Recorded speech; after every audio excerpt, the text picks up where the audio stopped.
दर्शक बंधु केदार गौरी सीरियल आज आपण माने सबुठारु दमदार एपिसोड देखा पाइबे। हाँ दर्शक बंधु वीणा सबुदिन घर छाड़ी चली जीव।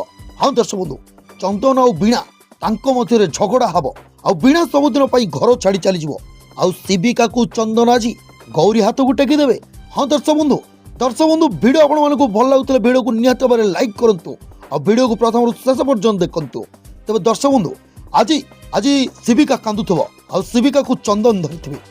ठीक सही समय सेटा को गौरी आसबे किंतु दर्शक बंधु शिविका को चंदन गौरी को नदी निजे धरिथिबे।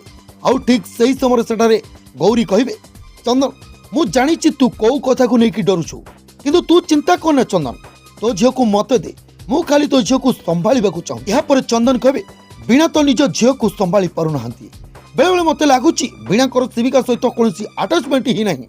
तो दर्शक बंधु ए कथा सुनी सारिकी से वीणा लगेज बेग को सेपटू फोपाड़िबो जेमिति कि से घर छाड़ी चली जीवो। हाँ दर्शक बंधु वीणा आज घर छाड़ी चली जीवो। तेबे दर्शक बंधु सतरे कोन वीणा घर छाड़ी चली जीवो कोन सतरे ए कथा को नहीं कि वीणा और चंदन भितर गंडगोल सृष्टि होबो। दर्शक बंधु मतामत आपनकर कमेंट बॉक्स रे कमेंट करी निहाती भाबरे हमकु